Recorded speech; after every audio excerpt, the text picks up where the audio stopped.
Dave, another game done and dusted. You've stayed exactly where you wanted to be, top of the table. Are you impressed with what you're seeing at the moment from your team?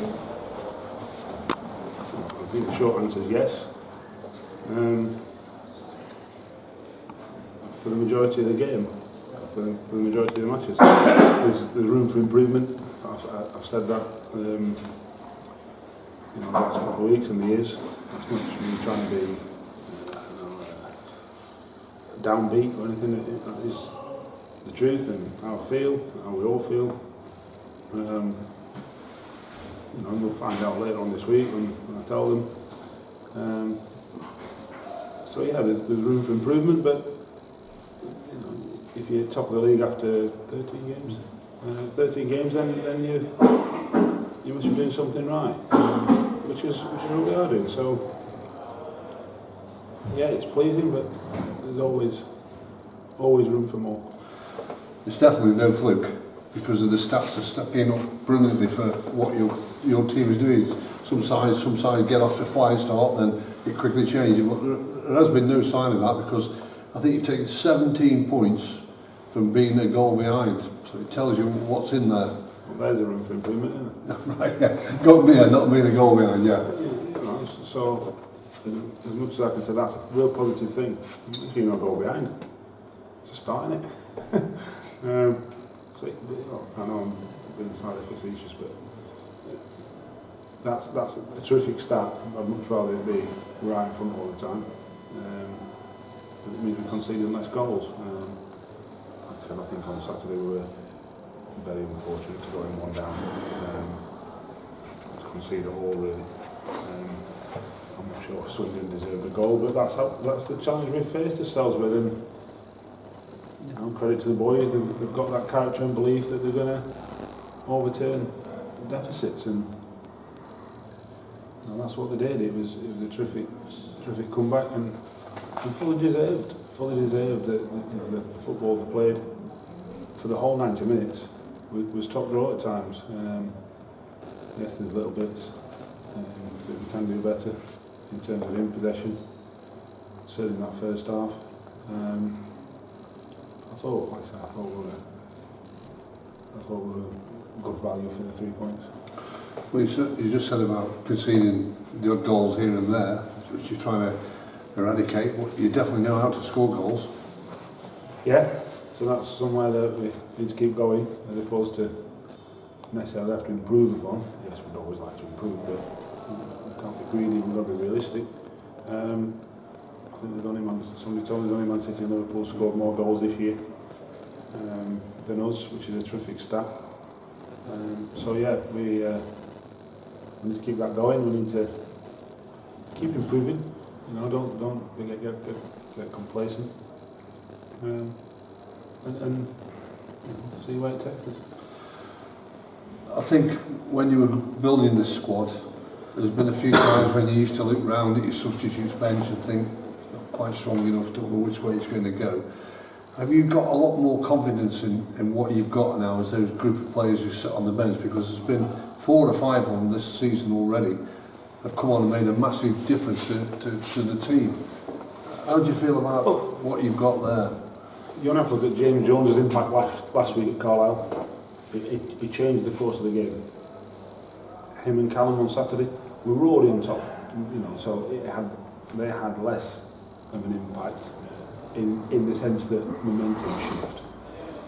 But I thought Callum in particular Saturday was terrific, absolutely terrific. Owen had sort of run his race, fine. There's nothing wrong with, especially the wingers who have to get, the wingers that have to get through a lot of running,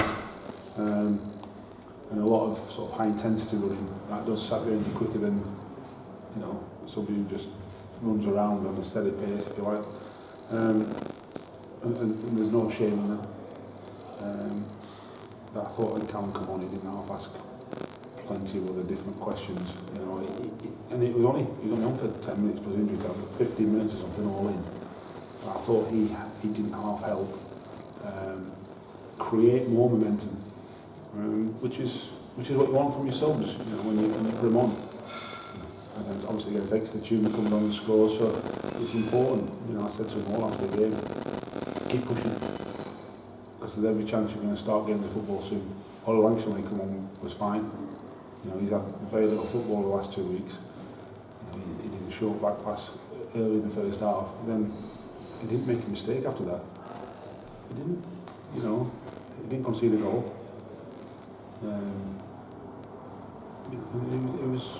He did what he needed to do.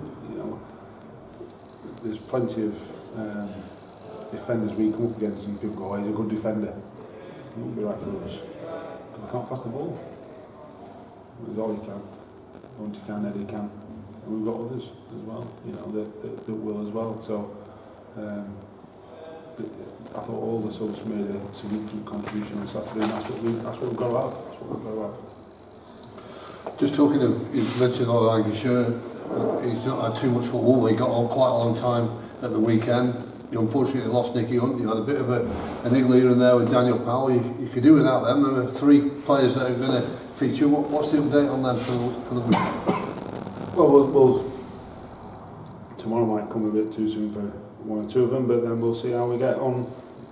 They're not at this moment in time long-termers, but we'll see how we get on with them.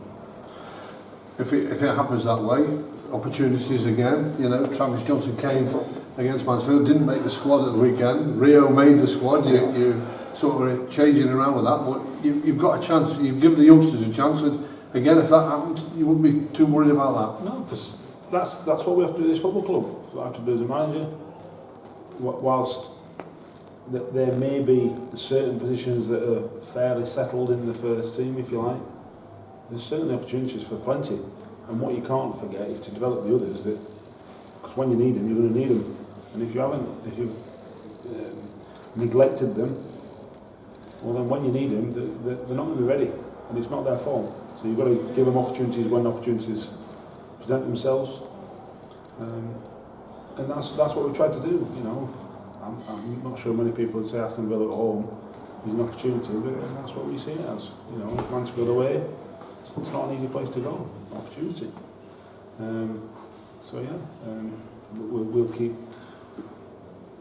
persevering with our development of our youngsters, our own players, because we know that works for us. We know we've got excellent coaches. We know we've given them an excellent foundation to be successful in the first team. So I see no reason why I should stop that.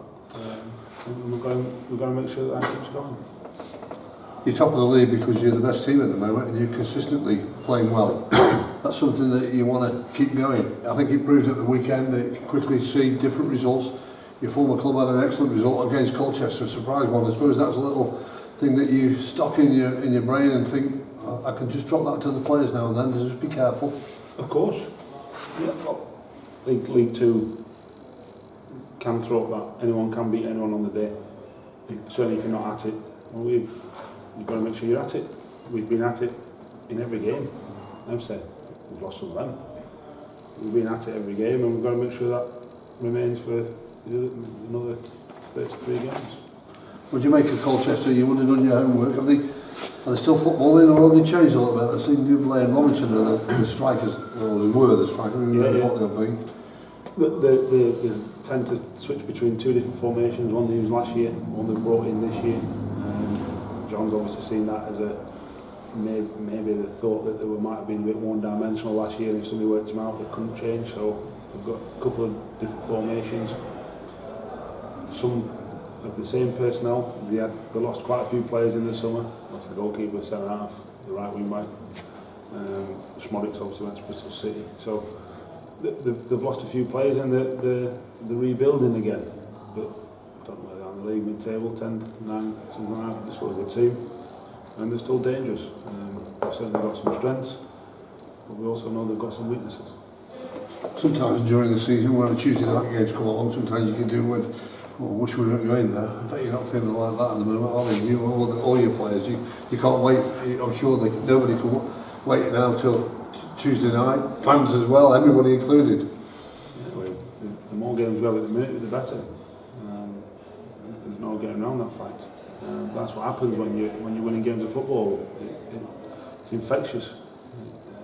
So yeah, I'm not sure we'd play every night if we could, but I take your point and I agree with it. So roll on next Tuesday or tomorrow night.